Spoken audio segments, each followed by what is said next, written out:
and the killing of a American citizen. Could you tell us a bit more after the statement was put out on Friday?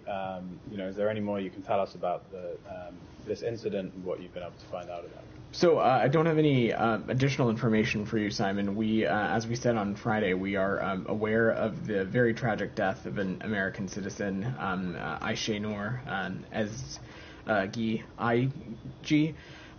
in the West Bank, and we offer our deepest condolences to her family and her loved ones.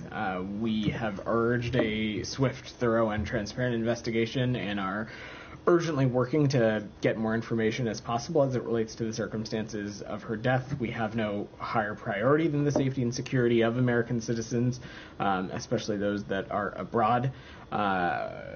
Our understanding is that our partners in Israel are looking into the circumstances of what happened, and we expect them to make their findings public, and expect that whatever those findings are, expect them to be thorough and transparent. But I don't have any additional information around the circumstances beyond that, Simon. You said you're urgently working to get more information. What does that involve? Who are you talking to? So obviously having conversations with partners in the Israeli government, and as well as the deceased individual's family. But I don't have any. I didn't say that to mean that there is some sort of separate American investigation or anything like that. We are simply just trying to gather some more information and understand that there is a sort of formal process that we expect our partners in Israel to announce their findings of. Why wouldn't there be an American investigation into the killing of an American? So that process would not live at the State Department, should there be one. Of course, when American citizens are killed, especially abroad, that is something that would happen at the Department of Justice. I'm certainly not going to speak to that process or speak for another agency. We have focused our efforts on providing appropriate consular services for this individual's family and supporting them in that process, while also working with our partners in Israel to try to get any additional information that we can as it relates to what transpired. And we're hoping that can be made public as soon as possible. A lot of people looking at this incident have pointed out what seems to be a double standard or a different treatment of this death, death of an American citizen at the hands of Israeli forces, to other incidents where Americans have been killed in the conflicts in the Middle East or injured. Obviously there are different circumstances, but the president in relation to an attack by Iranian proxies earlier this year said, if you harm an American, we will respond.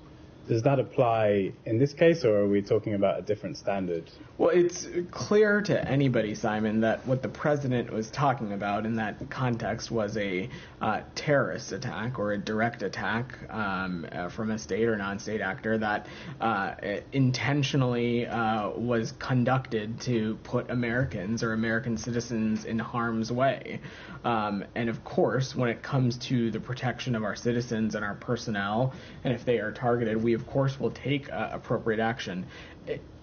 As it relates to the events on Friday, we are still gathering information as it relates to what transpired, what happened, and as tragic as it is, and it is tragic anytime anybody loses their life, any civilian loses their life.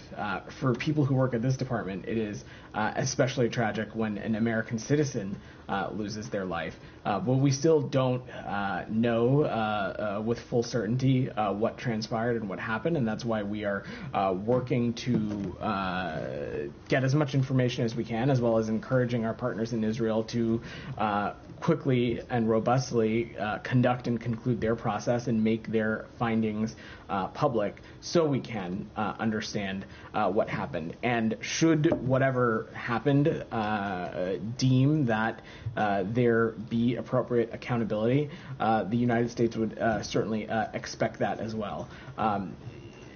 Going back to what I was saying before, it is of course tragic when any civilian loses their life. But it is important to note what you said, Simon, which is that each circumstance is different. And it is really important to keep that in mind in these processes. The way that you're describing that sounds like you haven't sort of obviously you don't know exactly what transpired, but do you have doubt that it was an Israeli bullet? I am not going to get ahead of a process here, Simon. Obviously, there has been a great deal of open source and public reporting and eyewitness reporting about what transpired on Friday, and I certainly will let those comments and those reportings be. But I think most important is to let this process play out, for the facts to be gathered, and for those to come to light. And I will just leave it at that. I'll let my colleagues go.